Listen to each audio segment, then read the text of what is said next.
My name is Alara, and I'm 32. The day started with the solemn weight of black fabric and the hollow ache of grief, but it ended with a revelation that shattered everything I thought I knew. It was my husband, Marcus's funeral.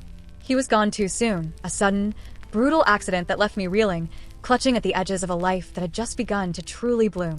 The church was packed, a sea of hushed whispers and tear-streaked faces.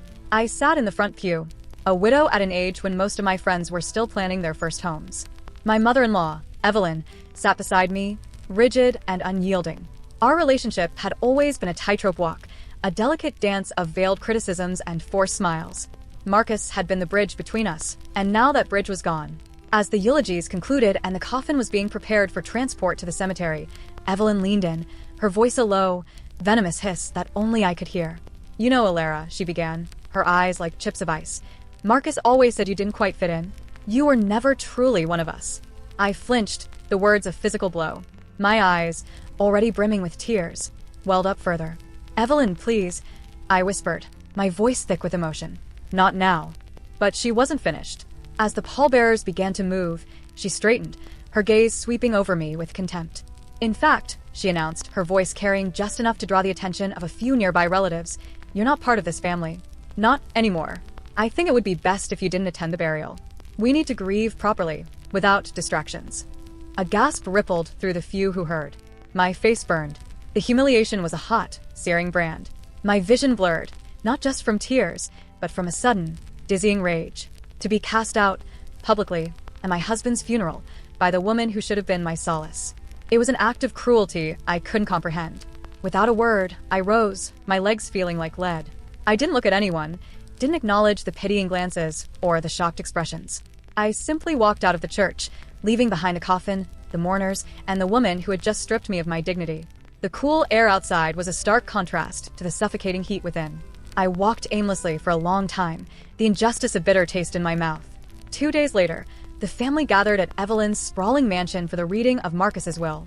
I received a curt, impersonal email from the family lawyer, Mr. Davies, informing me of the time and place. Despite Evelyn's decree, I felt a strange compulsion to attend.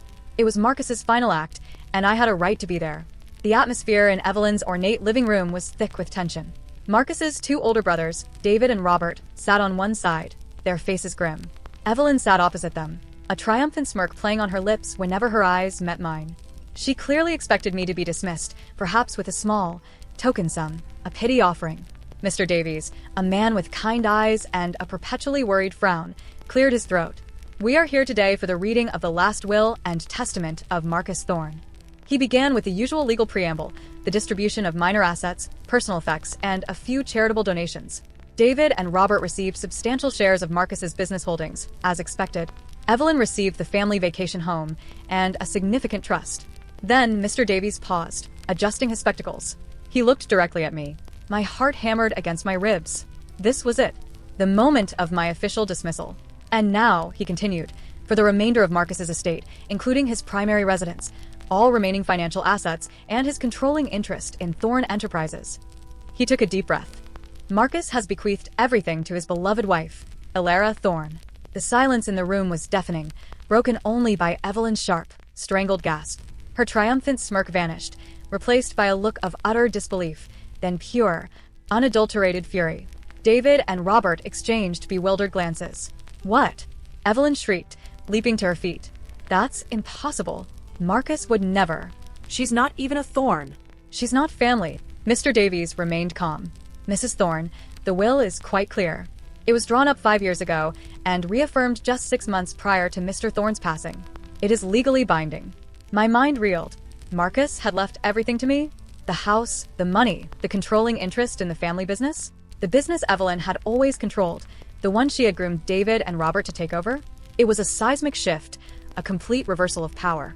Evelyn was sputtering, her face a mottled red.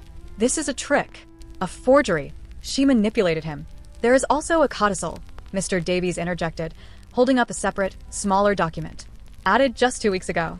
He paused, his gaze sweeping over the room, lingering on Evelyn for a moment. It states, "In the event of any dispute regarding my wife Alara's rightful inheritance, or any attempt to exclude her from family affairs, it is my express wish that all family assets, including Thorne Enterprises, be placed into a charitable trust, with Alara Thorne as the sole trustee, to be managed for the benefit of underprivileged youth, effectively disinheriting all other family members. The air crackled with shock. Evelyn collapsed back into her chair, her face ashen. David and Robert stared, mouths agape. Marcus, my gentle, unassuming Marcus, had played the long game. He had known. He had known his mother's true nature, her disdain for me, her possessiveness over the family legacy. And he had set a trap, a brilliant, devastating trap. I looked at Evelyn, her face contorted in defeat and rage. The woman who had kicked me out of my husband's funeral, who had declared me not family, was now at my mercy. The controlling interest in Thorne Enterprises, the very thing she cherished, was mine. And if she dared to challenge it, if she dared to continue her cruel campaign, she would lose everything. A strange calm settled over me. The grief was still there, a dull ache, but it was now mingled with a fierce sense of vindication. Marcus had not only provided for me, he had protected me, even from beyond the grave. He had given me a weapon and a choice. Mr. Davies, I said, my voice steady, surprising even myself. I believe I'll need some time to review these documents thoroughly, and perhaps a meeting with the board of Thorne Enterprises, as soon as possible. Evelyn looked up, her eyes wide with a dawning horror.